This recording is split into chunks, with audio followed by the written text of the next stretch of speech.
just seems so unsanitary.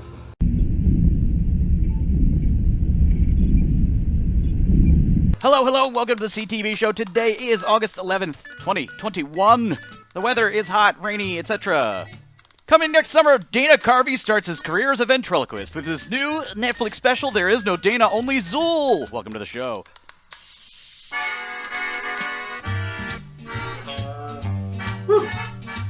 That was a squeaker. I got it in there. My name's Evan the Mayor. That is Brian the Levy.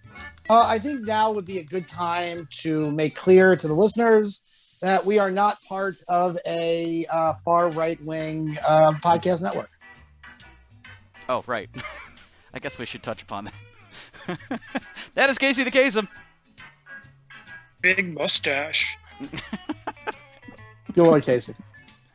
And joining the show today for this week's episode is Jordan Clark.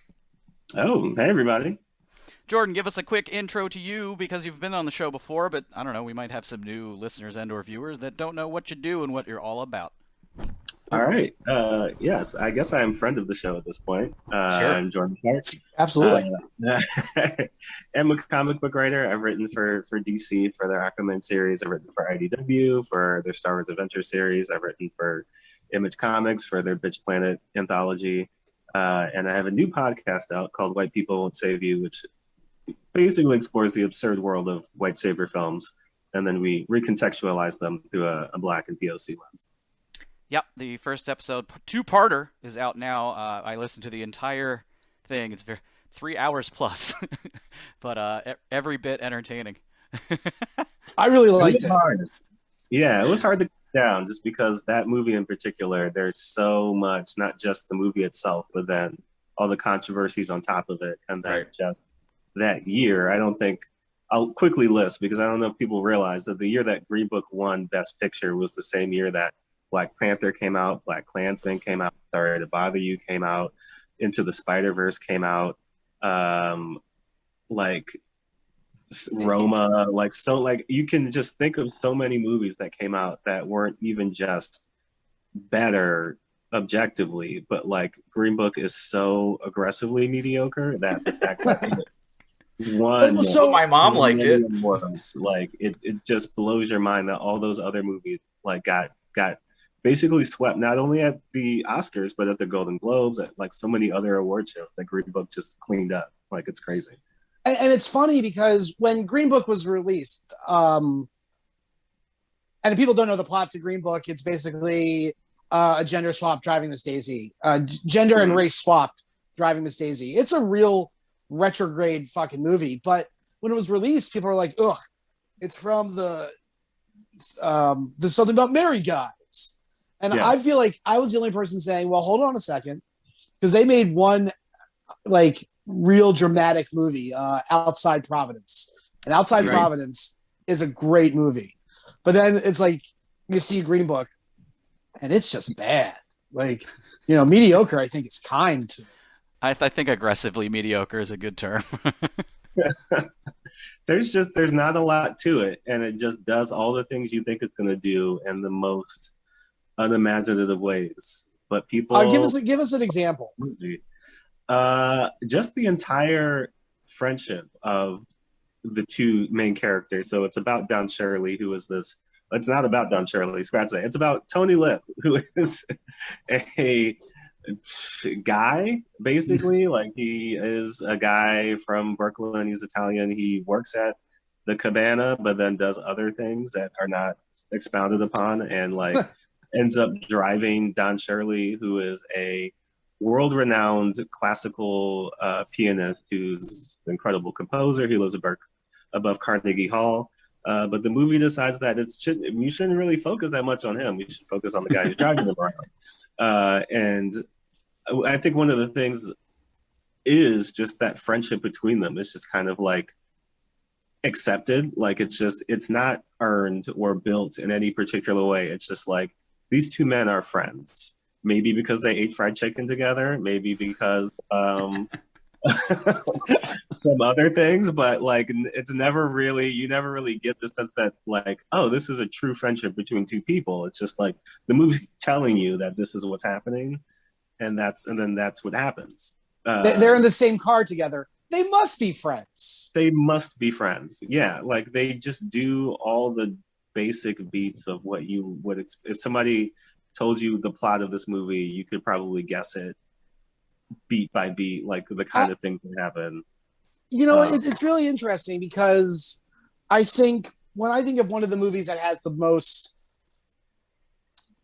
of the most made fun of, oh, we're different, but we're friends. Is there a Martha moments where they both look at each other and be like, oh, I was my going mother's to name make is that Mar- joke, but I wasn't sure if it was a. My sister's name is Angela. Right. Is there a moment where they look at each other and be like, wow, we're not so different, you and I? Like, do they do that? When Tony Lip forces him to eat fried chicken, it's basically that. Oh. It's supposed to be that moment. Is that, oh, like because there's a lot of Tony Lip, Viggo Mortensen's character, basically telling Don Shirley, Mahershala Ali, how he is not black and how he's more black than he is because he enjoys black music or eats fried chicken, and then that always goes over well. Yep. Yeah, that scene in the car where they eat fried chicken together, I guess, is the scene that it's supposed to be like him coming down to Tony Lip's level, and they're like meeting in the middle over KFC. It's Look, fried chicken brings us all together, okay? Everybody loves fried chicken. Title of the episode. The way that this movie does this particular scene is just very, I don't know who's supposed to take what from it. And the other thing too is, like, we talk about this a little bit on the show, but like this is a movie that is the second highest grossing Oscar winner in China behind In China? Titanic. Yeah. It's because of that fried chicken scene. Well, they do, like, they quote that scene as being like an endearing moment in the film, and it's that's like wild. I was crazy. kidding. It's crazy because this is what we're exporting to the rest of the world, Right. and so China sees this movie basically devoid of any real understanding of race relations and history in America, and they just kind of like take it as is as a story, and so they're just like, that's it. That's what. And it does. The movie does present Don Shirley as like exotic. Like you can have no idea what this man is like, and it's because like they never even attempt to explain what it must be like for this black man to be traveling through the South, needing the the white driver. It's just a bonkers movie. Have you gotten to Driving Miss Daisy yet? So that's one we haven't gotten to yet. There's a lot of movies like Driving Miss Daisy that I haven't seen. So I'll be watching them for the first time for this podcast. I'm looking forward to hearing your thoughts on that one, if only because Daisy does so much racist shit. Yeah. Or at least there's at least a couple of different racist things. Like, so there's this scene where like Martin Luther King is coming to speak in Atlanta, and she can't find anyone to go with her. She's like, no one wants to go. Dan Aykroyd is like, oh, you got that black driver. You should ask him if he wants to go. And she's like, I'm not taking him. Are you like, he doesn't want to. Whoa, I'm not going out of your mind. And the whole time it's like everyone's like, nah, lady, you are out of pocket on this one. And then like because Daisy's Jewish, she gets into a whole. There's a whole lot of stuff that happens to her.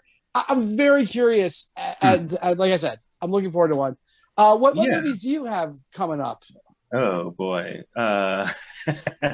So the episode that's coming out tomorrow, which is going to be on the 12th, is it's called White Man's Burden. Yes. The movie that John Travolta, for some reason, chose to do immediately after Pulp Fiction. Oh my God! It's Harry Belafonte, right? Yes. It's John Travolta and Harry Belafonte in a world. This is quoting the DVD box where the roles are reversed, meaning that black and white people have switched just their positions on the social order, and it is one of the most insane movies I've ever seen. If not only just because of the half-assed way they approach the premise, but also because they basically abandon it like less than halfway through. Like they set it up, they get into it, and they're just like, but what if he just kidnapped Harry Belafonte? And then that was the movie. It's been easily over 20 years since I rented that movie from Blockbuster, but it turns into just like a crime movie eventually, right? It's really weird because they set it up with, you know, all of the stakes and all that stuff. Like, you know, we're going to go really out of our way to really hammer home this point that we're trying to make. And then once John Travolta has kidnapped Harry Belafonte, they kind of abandon the original premise, but then every once in a while we'll just have random moments where they say, oh yeah, remember what this movie's about? And so it'll be like Harry Belafonte's son brings home like a white girl, you know, to take to this fundraising event. Guess who's coming to dinner, you know? But then that's the scene. Like, that's it. Like, they just show that and then never come back to it. Or there's another part where John Travolta's son is looking for a new toy. And so he picks Chroma Man, which is kind of like a Black Superman, Black Batman kind of character. Okay. And so, you know, he's like, I want this. And John Travolta's like, what about this white action figure? And he's like, boo, that sucks. I don't want that. But then, like, we never come back to that. Like, they remember what they set up, and then they don't ever, like, execute on it. Yeah, that's one of two scenes that I remember from the movie, is the doll scene and the scene where John Travolta is teaching Harry Belafonte that if you put ketchup on your plate and you put the salt on the ketchup, you can just dip your french fries in the ketchup. And he kept saying ketchup really weird. Yeah, haven't seen that movie in like 25 years. He was doing an accent, which is what I think he thinks Black people sound like, or at least what he thought he would sound like if he was Step Black. and Fetch It? Kind of. It was very bizarre because he's, one, the only person doing that. And two, it like fluctuates throughout the movie because it depends on if he's angry or not. So when he gets really worked up, like, it just gets into like a cartoonish place. Oh, and John Travolta never says massa, does he? He doesn't get that far, but he does do just a lot of weird inflections and things that it really makes me wonder, like, if this was almost a Apocalypse Now situation where he just showed up on set and was like, this is what I'm doing. And they were just like, I guess this is the movie. Now we can't really say no to you, so go right ahead. Now, you do a lot of like research, like you do research into these movies, and your co-host Cameron, he's an actor. Like he gets paid like he's professionally an actor. Were there any Black people involved in the making besides Harry Belafonte? You know, in the making of this movie. So here's the kicker for this movie, is that it was made and written by a Japanese American man. Okay. And so when you read the reviews of the movie, they quote that fact as basically a reason why it's not so problematic, because, like, he obviously understands what's happening with race relations, although that's not quite how that works, because I don't feel like I would or should be able to tell a story about being, like, if I made a movie about what it's like to be Japanese in America, and I wrote it and directed it and just filled it with like half-based stereotypes, I feel like that's not great. So that's kind of how this went, where it seemed like I say it on the episode, but it really feels like an SNL sketch that like somebody half thought through, and then, like those SNL sketch movies, they were like, well, it's got to be 90 minutes, so like we got to stretch, like we got to keep it going, and it never really amounts to anything. So I don't know what he was trying to say, because there is a very bizarre featurette on the DVD. We had to get a DVD because you can't stream this movie anywhere. You can't rent it anywhere. You have to have the DVD. I can't believe that this is a DVD with special features. Animated menu. When I was looking for it originally, like on Amazon, people were trying to sell this movie for like $90. And then I went on eBay and I found it for like $7. And I still feel like I paid too much. But it was like, it just got the featurette on it, and it's like Travolta and the director and Belafonte, and I'm blanking on his name, but it's a movie produced by one of Quentin Tarantino's longtime just production partners, and is Harvey Weinstein. No, it's Roger something, if I had to guess. It's Lawrence Bender. Lawrence Bender, yes, who also did Pulp Fiction and Reservoir Dogs and a bunch of other movies. And Lawrence Bender is on here talking about how this movie is basically going to end racism.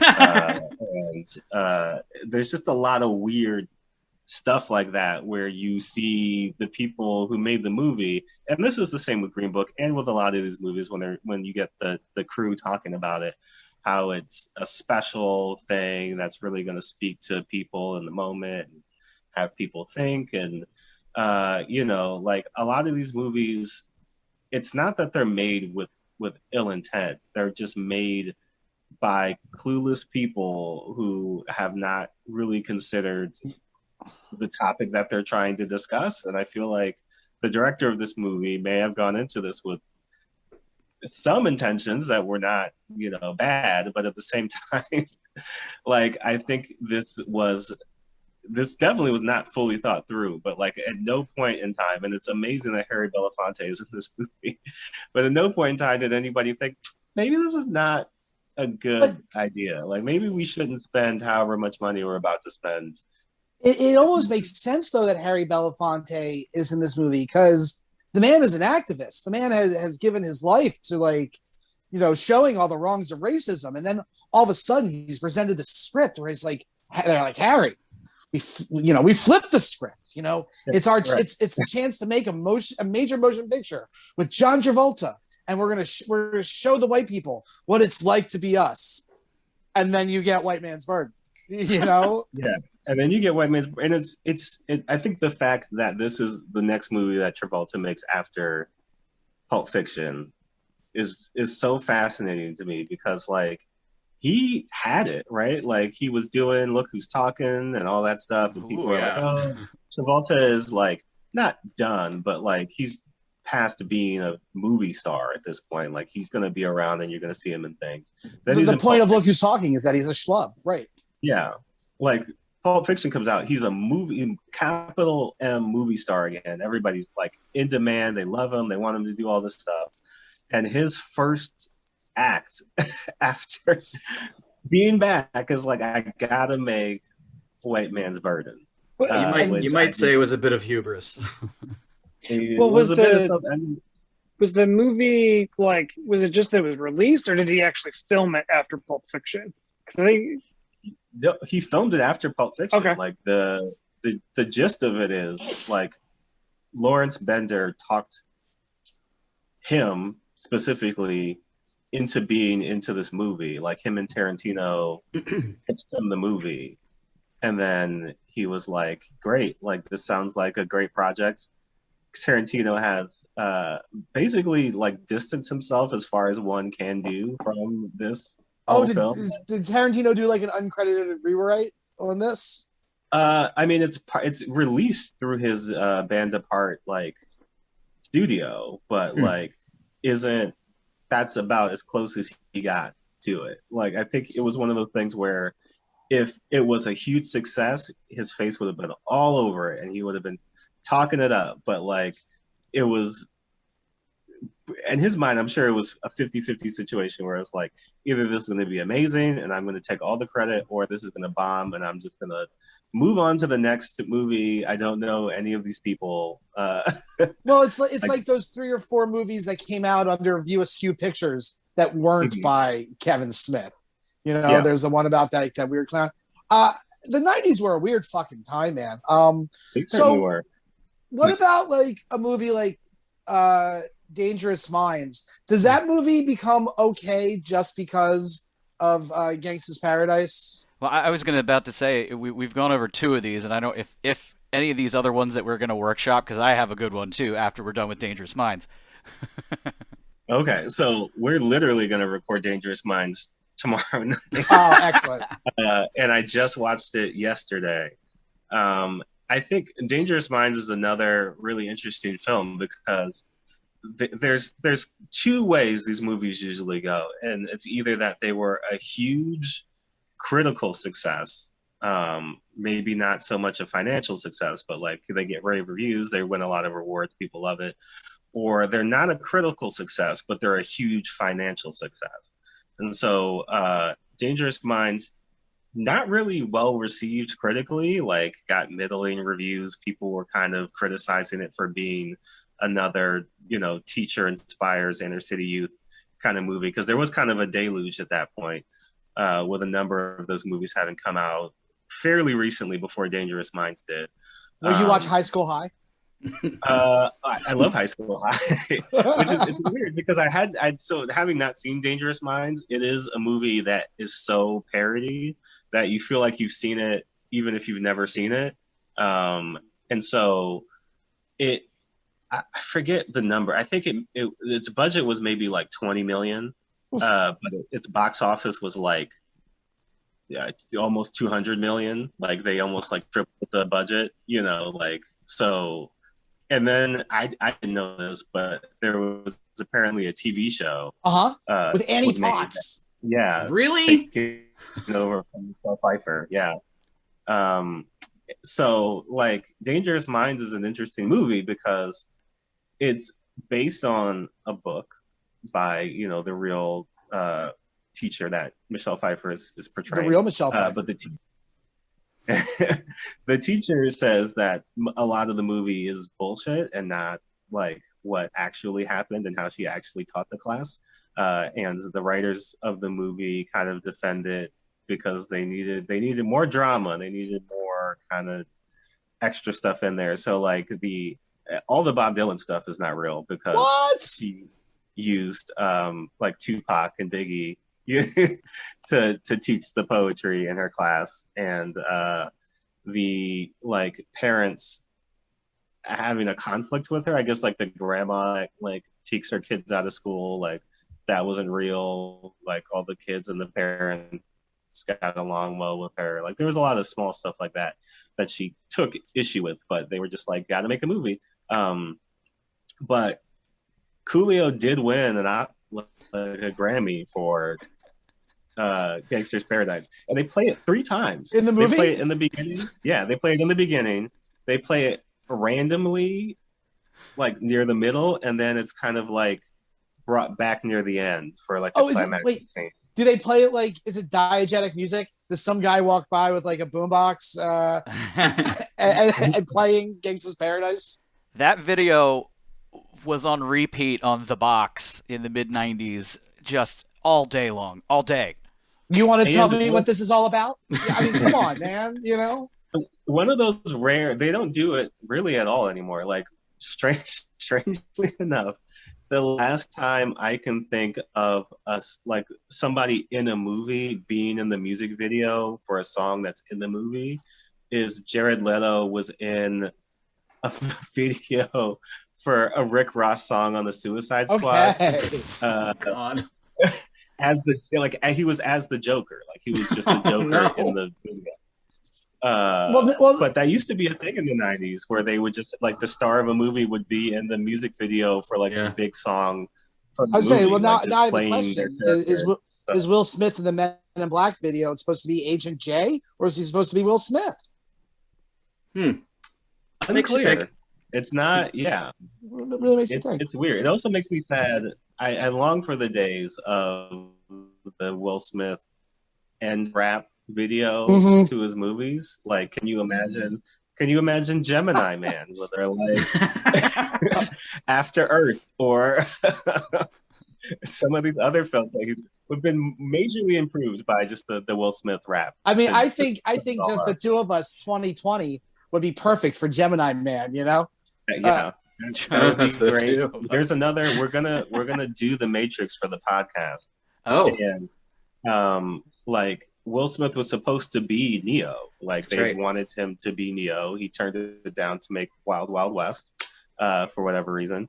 I'm trying to imagine the Matrix rap. I mean, how does Matrix fit in as the savior of everybody, and Lawrence Fishburne asks him to do it, or?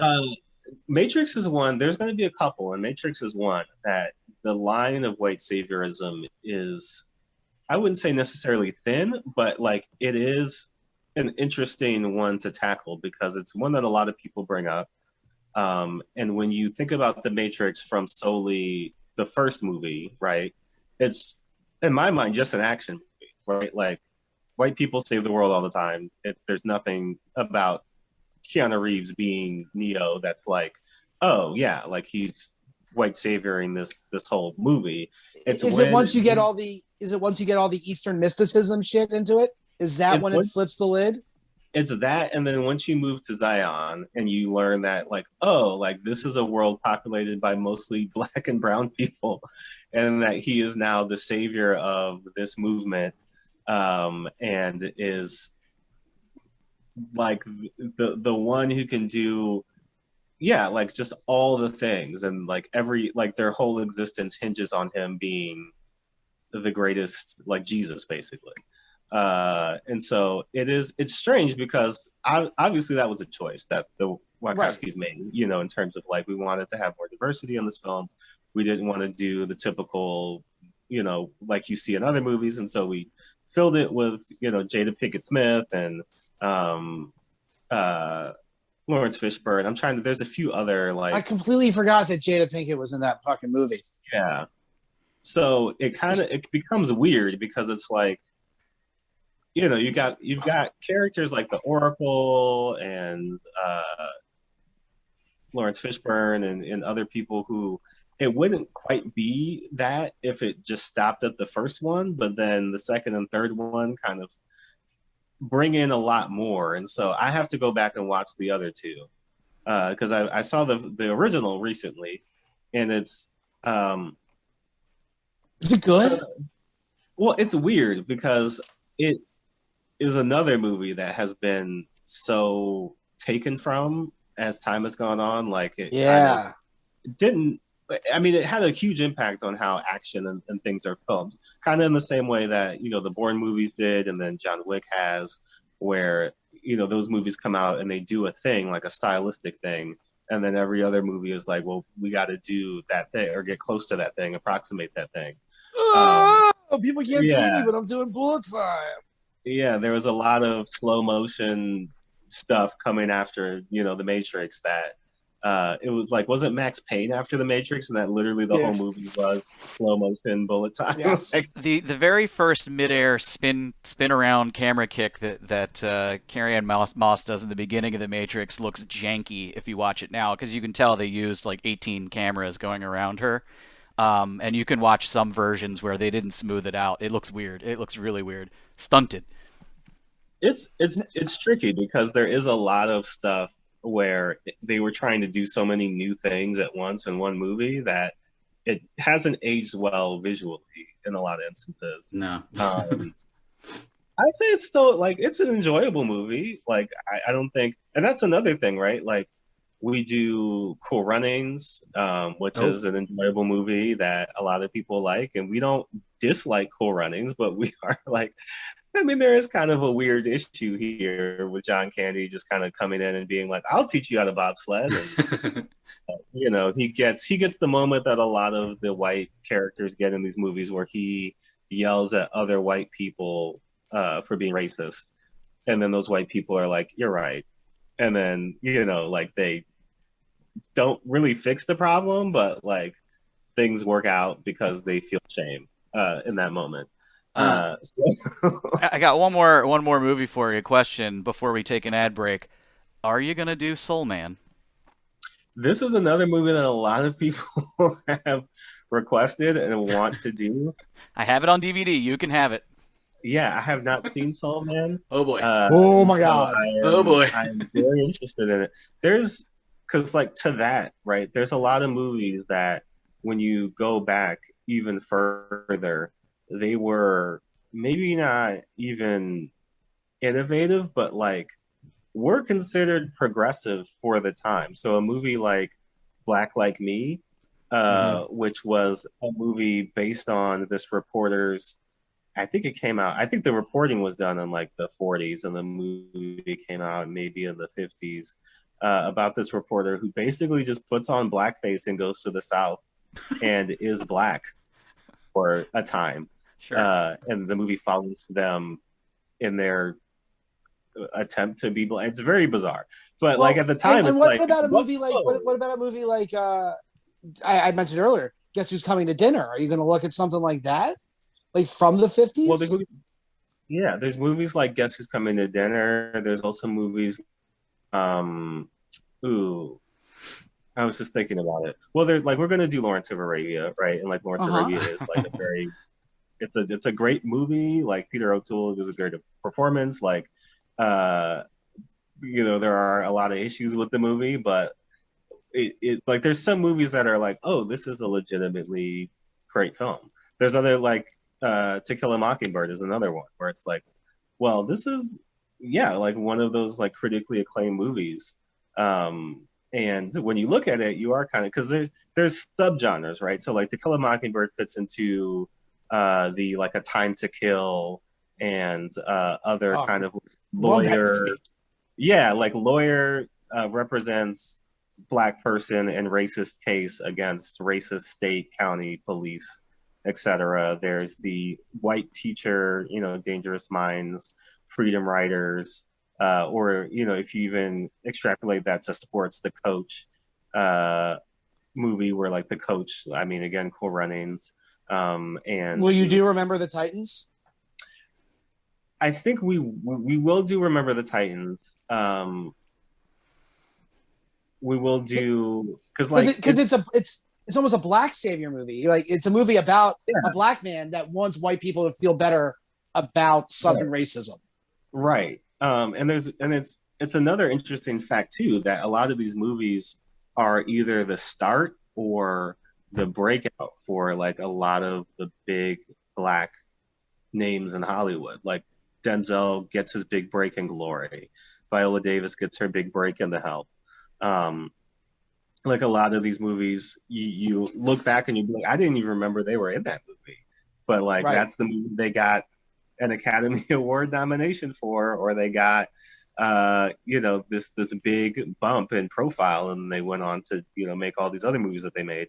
So thinking about like Desmond Hansu and Amistad, right? Like he is basically like a homeless person, and then he gets pulled out of obscurity to make this movie, and now he's a movie star. Like now he's a famous actor, So it is fascinating to see how these movies at once, are very problematic, but also are basically the launching point for so many prominent black actors in Hollywood, because these are the movies you make to look at Chadwick Boseman, right? Like he is every black prominent figure ever for like 3 years. And then finally they're like, I guess you could do something else, right? Like you've been James Brown, you've been Thurgood Marshall, you've been Jackie Robinson. I think he was even somebody else in another movie. And it's like, yeah, you can do Black Panther now. Like you can do something else besides those films. What about a movie like Blazing Saddles? Which is, a real inversion of the formula. Are you going to take a look at anything like that? I think what we might eventually do is kind of spin off into, like, there's a thin line between the magical Negro and the white savior, right? Like, there are movies like, for example, Cameron talks about this a lot, like Bubba from Forrest Gump is a magical Negro. Like, Forrest Gump is not a white savior. Like Forrest Gump is just literally going through history, like living his life, doing his thing. You picked up that girl's books. She could not have. She could not have broken segregation without those books. Right, But like Bubba is just like gives him the shrimp idea and like does all that stuff, and then he's dead, and then it's like, oh, okay, well, like he comes in and does that, like Michael Clark Duncan in Green Mile, like Morgan Freeman in Shawshank Redemption, like Samuel L. Jackson in Unbreakable. Yeah, like there's a lot of these movies where it's just like, well, it's not that, right? Nobody's being saved. Like the black person in this movie is just there to further this white character story or be the thing that kind of cushions them and makes them feel better about themselves without getting any real actual character development or depth. But then there are movies like Blazing Saddles is, I still think, a great movie. It's a movie. It's weird. Like a lot of things age, and then people will look back on them, and I think that it's hard to look at something and say, oh, okay, like this is either the perfect movie or this movie is going to accomplish all of these things in one movie, because I don't think Mel Brooks envisioned Blazing Saddles as being like, I think he knew exactly what he was doing when he made the movie. Yeah, he hired Richard Pryor to write it. Right. It's like he had a firm idea of what he wanted to do, but like everything's going to be in half steps and half measures. So I'm sure if I went back and watched Blazing Saddles, I would be like, okay, like that is not great now. Well, it's one of the things I've watched in the last 2 years, and I will say when I did watch it, I was amazed that the butt of the joke is always racists. Yeah. It's always racism, and it's always racists. Like at the entire time, Sheriff Bart is the smartest person on screen at any given moment. And no scene epitomizes this more than when all of the townspeople are aiming their rifles at him, and he holds himself hostage, and they're all like, "Oh no!" and he walks himself back into the police station. It's great. So I got to cut us off here because we do have to take an ad break. But we will continue this convo after we get back, and we will get into some movies that we have seen recently, probably the one in Casey's screen. But yeah. All right, we will be right back after this break.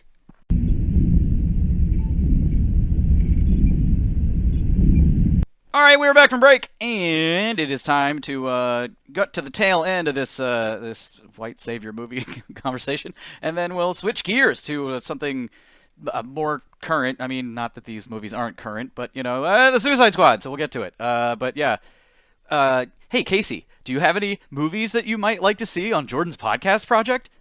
Ooh, I am probably not the right person. I have literally not seen a single movie.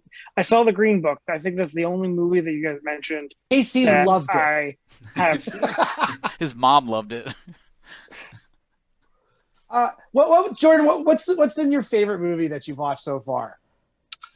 Boy, I would say, like there is something about these movies, right? As somebody who loves bad movies, like it's one of my favorite pastimes is just to watch terrible films. And a lot of these movies are just like, to go back to White Man's Bird just briefly, like it's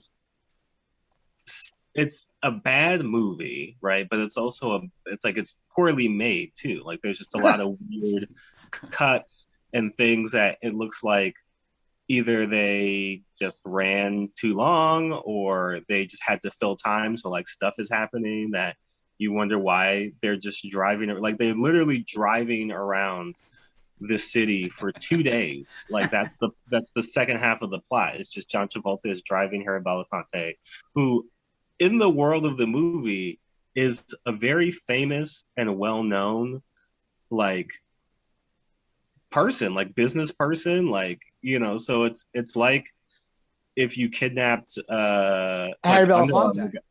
Well, it's like if you kidnapped Under Armour guy, like the guy who owns Under Armour, and you were just driving him around the city blatantly, in a way that's like somebody would notice that eventually that you are holding him hostage.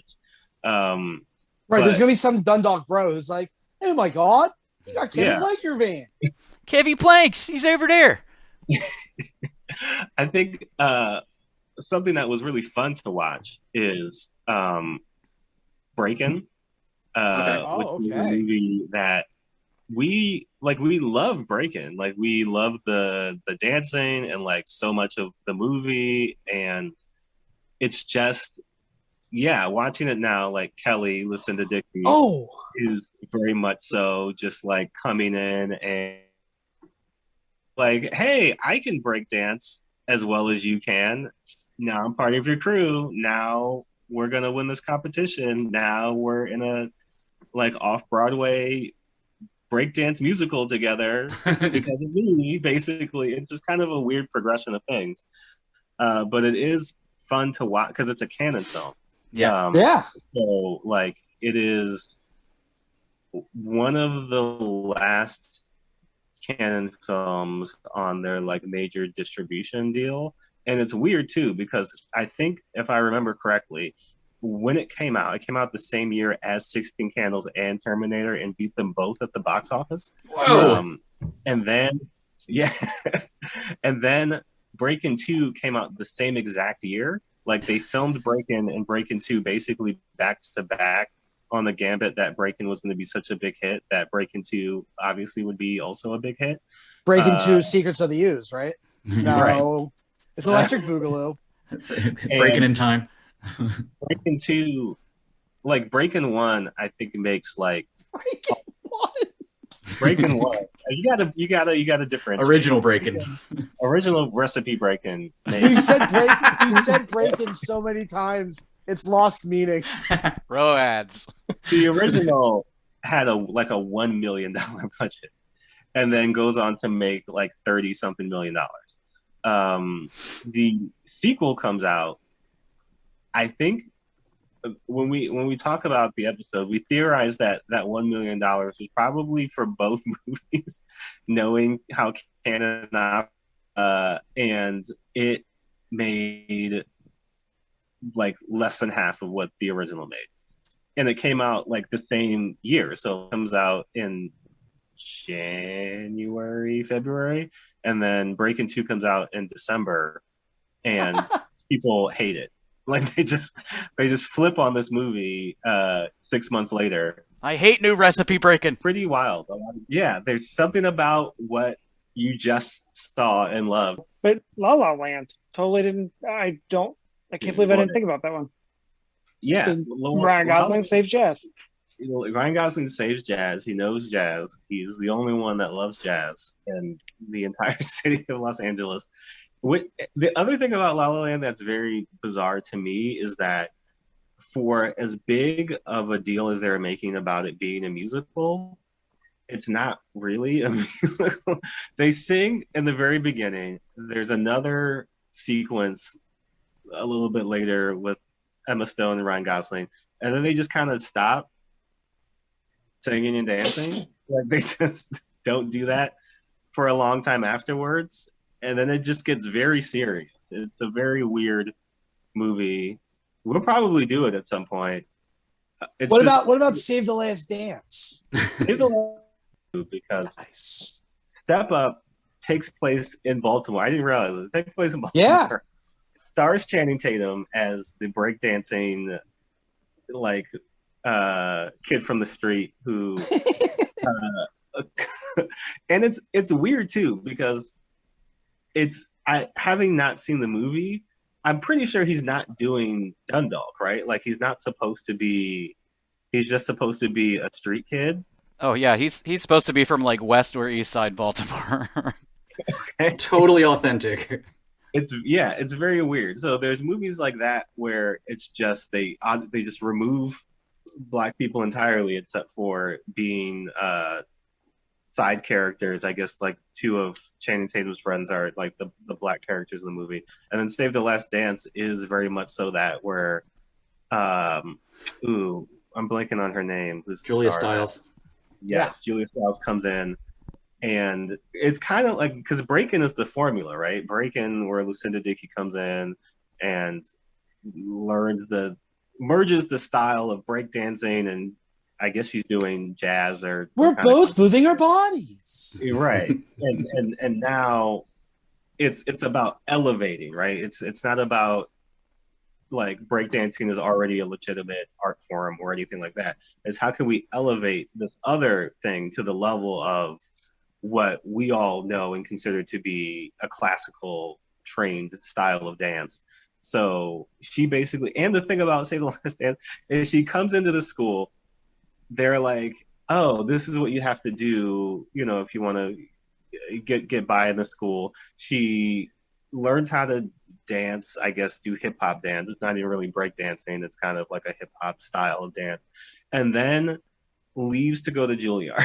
Like, she's just like, thanks, bye. I'm gonna take and go have a career.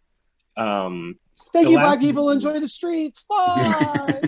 The last movie I will say that I do really want to do, I just remembered, it's such a weird movie. I've never seen it before, but just the conversation around it and the general concept and idea around it is so insane. Is Gods of Egypt, which Oh yeah, Okay. is about the gods of Egypt. and they're white. Chadwick Boseman is the only black person in the whole movie. Like, Yeah. So it's And they all have like British accents, fake ones. British. Yeah, they've got British accents. They're all European. It's got all the Egyptian like imagery and all that stuff. And I remember blanking on the name of the person who produced it. Ridley Scott. Ridley Scott basically being like, we couldn't find any Egyptian people in the movie. Like that guy from Deuce Bigelow, Male Gigolo, doesn't exist. You know? No, we like if we want to get this movie financed, we need to have these big movie stars, because it's similar to, and this is going to be another interesting one, The Great Wall, which stars Matt Damon. Oh boy. But Oh boy. it is a Chinese production, and the Chinese producers purposely pursued Matt Damon because he is a big movie star and felt like him being in the movie would add Hollywood credibility to their film.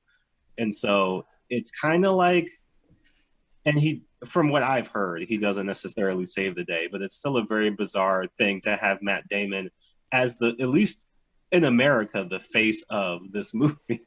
Right. About the Great Wall of China and being like, because it's similar to the Last Samurai with Tom Cruise, where whether or not people argue if he actually saves anybody, and a lot of the other things about that movie, but it's still like Tom Cruise is billed as the Last Samurai. Well, But he spent so much time training for that movie. He did, yeah. when I think Asians, I think Matt Damon, Tom Cruise, and Tilda Swinton. Right. And Emma Stone. And Emma Stone. Okay, I do want to talk about Suicide Squad, but if there's one more movie I can recommend to you, it's called Conrack, and it's about Pat Conroy, the guy who wrote Prince of Tides and like Great Santini, like the very famous author. He goes, and it's a true story about him.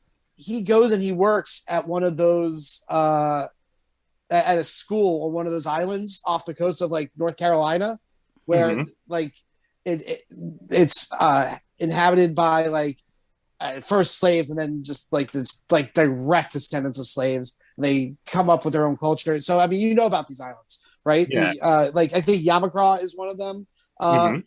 For our white millennials, think Gullah Gullah Island. Unfortunately, I think that's the best antecedent I got. But it's very much, I'm going to teach these kids to read, and they're all like, "You can't teach them to read; they're the children of slaves." I was like, "I'm going to do it," and it stars John Voight. It was made in the 70s. It's called Conrack, Conrack. Add it to your list. It's going to blow your mind. It's also one of those movies that's like, wow, this is a good movie. That is just offensive. Yeah. I'll trade you one on the way out of this conversation. as we continue to go along, and people like you did recommend movies to us, and we have to go look this stuff up and like figure out where we could watch it and all that. I was looking up. We did an episode about Atlantis: The Lost Empire, which was the Disney film from 2001. So I was looking for that movie and just like searching like Lost Empire and looking around. There is a movie which I guess is a mini series from the early to mid 2000s that NBC did that was called The Lost Empire: The Monkey King, which stars Greg from Dharma and Greg. He basically saves China as like the actual, like they're playing on all of the real mythology of the Monkey King and all like the different deities, and so like they get released, and I think he's like a traveling professor, and he gets pulled into this thing and like stops China from being destroyed. Wow. Thanks, Greg from What a Dharma guy. and Greg.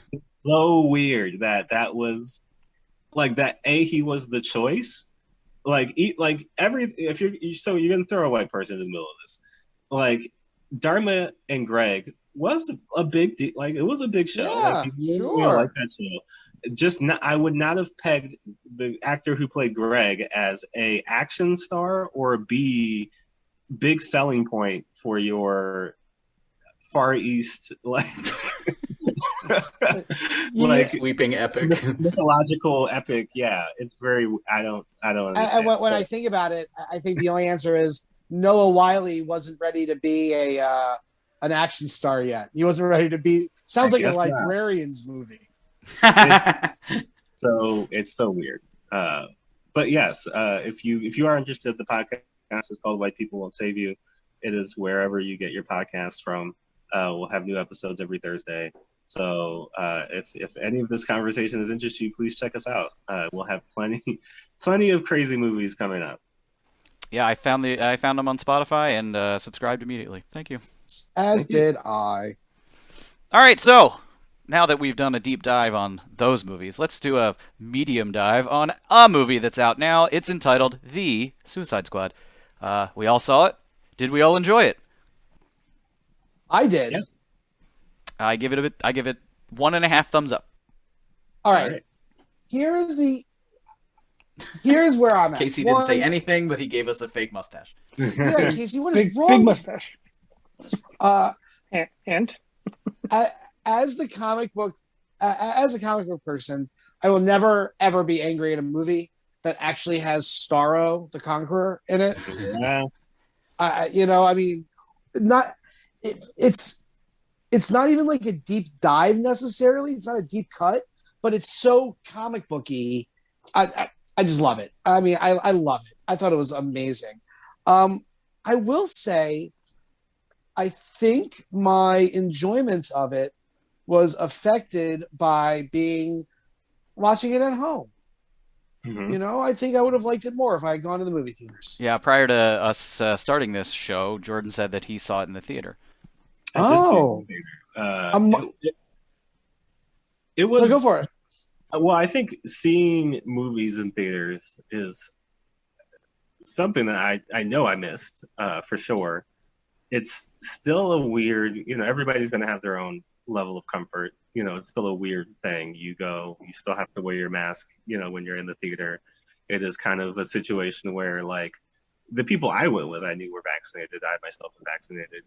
You can't really account for other people. So, depending on how you feel at your comfort level, it's going to vary.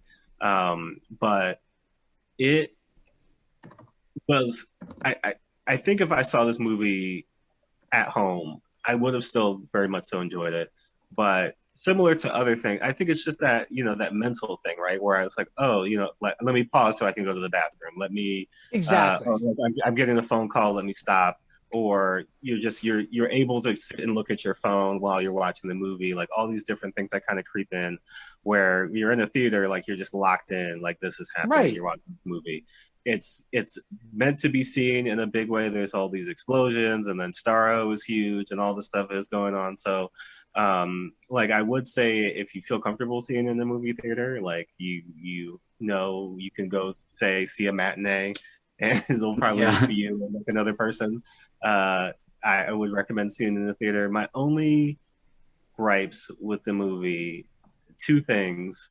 It's just like I get obviously it having to be this weird like quasi sequel, not so much like remember these characters, remember the basic plot of the movie, but forget everything else that happened before. But there was a lot of, specifically in the middle, like it felt like they were like, okay, now we have to make you care about these characters. So like we're gonna take it from blowing stuff up for like a good minute to have all these conversations. But then they everything came back at the end and they went into it. But I did feel like the entire middle of the movie was that one scene where Peter Quill and Gamora are dancing on the balcony was the entire middle of that movie instead of that 5 minutes of Guardians. And that's why I wish my other slight gripe is that I wish that they would have just had like a terrible person as part of the squad, because like they do, which you kind of have to do. And like, I commend it in the sense of making these characters more complicated and less just one dimensional or bad, so everybody kind of gets some kind of, tragic backstory that explains why they are the way they are. And none of them are truly evil or bad, but I think it would have been good to break it up with just like everybody's selling their traumatic backstory. And one person's just like, I just love killing people. And like, here's the moment I realized I love to murder other people, and like kind of the same saccharine kind of like flashback, but just them like full Dexter just stabbing people. Because it would have been nice to kind of have just a slight break of like, oh, like this is supposed to be a group of the worst people, and even in the beginning you see some of them are just not like they're just damaged people who don't want to be in jail anymore, so they're going to do whatever they have to do to get out. I was gonna say, I feel like Peacemaker is supposed to fill that role, but like kind of, if you're just watching the film, like he ends up just being an ass. Like he's that guy that you're supposed to hate. But knowing, kind of like doing research, understanding that they're going to have the spinoff show, and knowing that there's a little bit more to his character, it kind of takes away from that.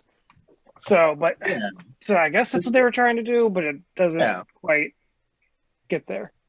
And John Cena is very likable in the movie, so it is also kind of hard to like, I would like to hate you, but so many of these sequences are just so enjoyable, and like I'm enjoying watching you that it's hard for me to then make a hard turn into like, ooh, Peacemaker. My favorite character was Polka Dot Man. Polka Dot Man was great. Loved it. The one question I have is, when did they find out that Will Smith, at what point in the writing process did they find out that Will Smith wasn't coming back? Because I don't care what they say. Bloodsport was full on Deadshot, and like there was no difference between those characters. And I think Idris Elba did a fantastic job, but like I felt bad. Like I just really felt like they had to make him a shooty guy also. Like they couldn't have figured out another guy for Idris Elba to play. It felt very much like a Terrence Howard, Don Cheadle situation. Absolutely. Like Will Smith was probably like, well, I'll come back if you give me X amount of money. And they were like, hey, Idris, like, are you... Idris, you were really good in those Thor movies. Yeah, well, it's strange because Idris Elba originally was supposed to be in the original Suicide Squad movie, and for whatever reason either turned it down or was filming something else. So I guess Luther season 8.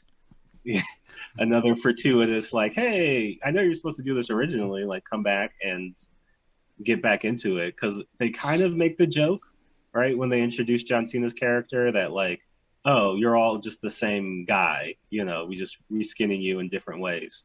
But it did feel so close to him being Will Smith with the daughter and all this other stuff. And it was like, oh, you really are just the same character. And they just got Will Smith out of there. So I could see Will Smith. He has made a lot of questionable choices in terms of just saying no. I mean, we were talking about it earlier. It's just like, I don't want to do that anymore. And now I'm going to go make another I'm gonna make Bright 2. So Is he really making that? I think so. Oh God. Will Smith used to be one of my go-to fucking guys, man, and now I don't think I like to go Will Smith movies anymore. Have you seen Hitch? Hitch is amazing, and like we were having this conversation after we saw Suicide Squad in terms of what constitutes the movie star these days. Because like we were like, is Adam Driver a movie star? Is Michael B. Jordan a movie star? Are these people like what makes a movie star? And we were talking about Will Smith, where it's like to really think about the movies that he's made in the last, let's even just say decade, right? Like a handful of them maybe were fine at best, but I think it's safe to say that Jada with Red Table Talk has a bigger cultural footprint right now than Will Smith. But he is still able to draw people to movies. Like even after all these bad movies, he still is enough of a star that he gets people to come in. Like you just want to see Will Smith do his thing. Like Bad Boys 3, big hit, right? Like Casey I'm trying to think of there was something else, like not Gemini Man, but maybe a few years before that was also like not a smash hit, but it did well, because it was Will Smith. Is it After Earth or is that Tom Cruise? I don't know. Will Smith and Tom Cruise made Oblivion the was same Tom movie. Cruise. Yeah. It was Titan A. He's Aladdin. Aladdin. Yeah. So he's still a big enough name that he will command some. I mean, he's commanding money, but also will command the box office. But he's also not the best at choosing the roles. So it's a kind of a baffling trade-off of like, I wish somebody would just get him into a good movie again. Do you suppose he has a manager, or is Jada Pinkett Smith his manager? He doesn't seem like he's going to listen to many people. So, because I'm sure his agent is dying inside. Right. He's got a script reader, I'm sure. I just get the sense that it's like we're going through a Tom Cruise's sister is his manager phase or something like that, where, I mean, he's not jumping up on the couch and doing dumb stuff on Oprah, but I don't know. Yeah, these picks are not exactly great. Going on the table. King Richard coming up, where he plays Venus and Serena Williams' dad. Yeah. Oh, fuck. I thought fucking Will Smith was doing Shakespeare. King Richard. And I got stoked. Well, getting back to Suicide Squad, I felt like Harley Quinn actually was just kind of ancillary, doing her thing, fighting people, and just I don't know. She just didn't really have the Harley Quinn moment. I think has passed, and she's just there, and it's fine. It's great. Love the character. But felt very flat-ish, just like, yeah, I'm doing my beats, I'm here, bye. It's weird, because it almost felt like as if Margot Robbie just wasn't available to film with everybody else, and they're like, well, you gotta get her in the movie, so let's just put her in, because it is like... The fourth season of Arrested Development? Where she's in the beginning, she gets kidnapped, she's got her whole like other side story and doesn't interact with any of the main crew until like the last third of the movie, and then even then isn't really like bouncing I'm gonna go do my thing. Yeah, she's still kind of doing her thing alongside everybody else. It's gotta be weird, because at this point 3 different people have tried to write this character, and I know Margot Robbie is very protective of it and like wants to do all these different things with it, and Warner Brothers is thrilled to have a movie star so into doing this, like they actively want to play this role and be in these movies. But yeah, it's still, because like Birds of Prey was almost a Harley Quinn solo movie, but then they were like, we got to get other people in it. Like, I guess it can't just be her, it's got to be these other people. And Suicide Squad, this one kind of felt like, well, we don't really know how to get her in, but what if she's around still? doing things. Sure. So it makes me wonder if. So here's a question for you guys: Are they going to make another one of these? Yes. Oh my. Yes. And Well, is I don't know. Going to do another one of these? I don't. James Gunn, I don't think will do another one of these, but they'll get like Justin Lin to do it or something, and he'll do a pretty good job. Well, no, Justin Lin is the guy who does like he's the Fast and Furious guy. Like Justin Lin can make this movie, or he can make Justin Lin can make the David Ayers version of this movie better than David Ayers did. But do you think it's going to be like a rotating cast, or do you think they're going to try to bring back everybody from this movie? I said to my girlfriend, I said, the only person you can count on, living through this is Harley Quinn. Everybody else is expendable. Harley Quinn will be the through line through all these movies, but they don't need Idris. I mean, I wonder, do they need Idris more than Idris needs them? I don't have a great answer to that question. Suicide Squad 2, you'll see a puddle of polka dots come out from the rubble. And Polka Dot Man comes back, and he gets his own spin-off, baby.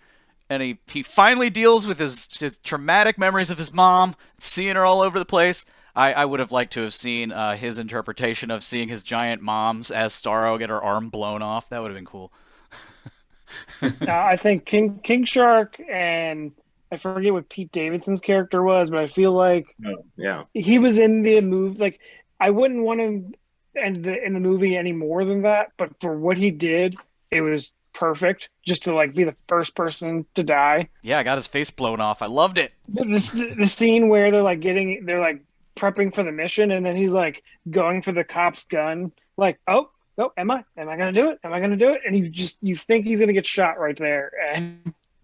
It was pretty good. I liked it. And then Weasel is still around and will be back probably for more, unless they just die in this. It's a Polka Dot Man Weasel buddy movie. Yeah. By the way, guys, I don't know if you noticed this, but I think Weasel is officially that fucking squirrel from Ice Age. Madagascar. Oh yeah, that one. Ice Age, right. It's the real life version of that. Instead of trying to find nuts, he's trying to find children to eat. Yeah. Oh. So anyway, that was Suicide Squad. Yeah. Good stuff. All right. This has been an episode of the CTB show. Hey, Jordan, give us one more plug for your project on Spotify and everywhere else you can find social media podcast stuff. Yes. You can find White People Won't Save You, which is the name of the podcast. Wherever you get your podcasts, you can find us on Twitter at white_pod. You can write to us at whitepeoplewon'tsaveyoupod@gmail.com. Again, we'll be releasing movies episodes every Thursday from here on out. So Green Book is up now. White Man's Burden is coming up tomorrow. We'll be doing episodes on Hidden Figures, on Break-In, Cool Runnings, Dangerous Minds, many, many more movies. So, yeah, check us out every Thursday. Sweet. All right, any closing thoughts, Casey Bryan? No. Be excellent to each other. There you go. Bill and Ted. Casey, would you like to say 10 more words this episode?